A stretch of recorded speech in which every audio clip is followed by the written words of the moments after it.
Hello, hello. So today we finally start looking at radio navigation. Today we're going to look at one of the earliest radio instruments to be introduced to aircraft, the Automatic Direction Finder, or the ADF. This is what it looks like in our trusty little Cessna.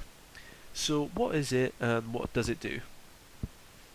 An automatic direction finder is a marine or aircraft radio navigation instrument that automatically and continuously displays the relative bearing from the ship or aircraft to a suitable radio station. ADF receivers are normally tuned to aviation or marine NDBs. So you know I like to keep things simple, so here's my interpretation of that. When you tune the ADF radio to the frequency of a radio transmitter, this yellow arrow will point to where the radio signal is coming from. That's basically it. Of course you can do a few cool little tricks with it, but that's the basic idea behind this instrument.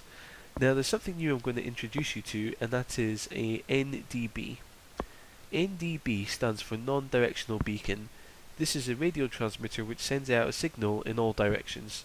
The term non-directional is used because the radio signal doesn't contain any directional information, whereas another form of radio navigation does, which we'll cover in a future video. So let's look at how we use it all. NDBs are normally represented with this icon, a pink circle surrounded by many pink dots. There's two important pieces of information that you need from the NDB when looking at it on a chart. The first is the frequency for that NDB, so you can tune into it. And secondly is the Morse code identifier. When we're in the plane, we can listen to the Morse code to confirm that we've tuned into the correct NDB. Let's look at a quick example. Okay, so here we are in the Cessna, flying just south of Inverness Airport. So you can see I've put the Inverness NDB details up on the screen there. So the frequency is 328.0, and you can also see the Morse code for IVR there as well. So what we're going to do is, if we go down to the ADF radio here and tune in 328,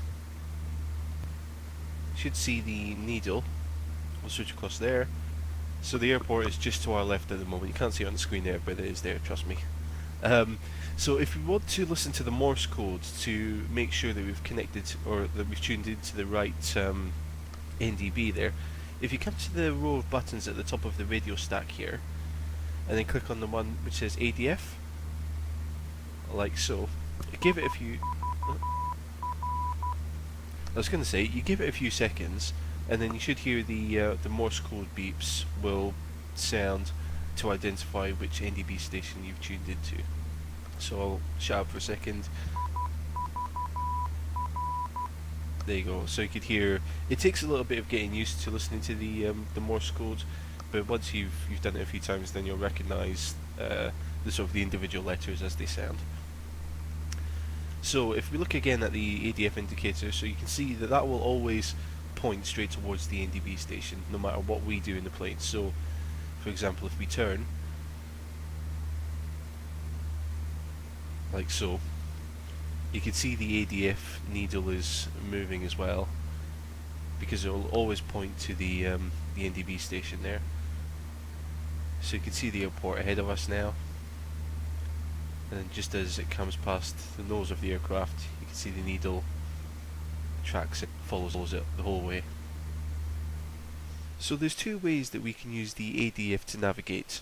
Those are homing and tracking.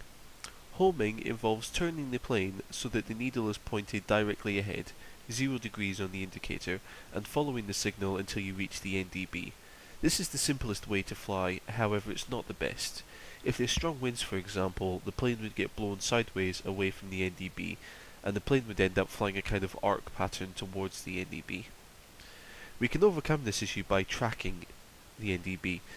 So this involves a little bit of skill, but it will allow you to fly in a direct line to and from the beacon.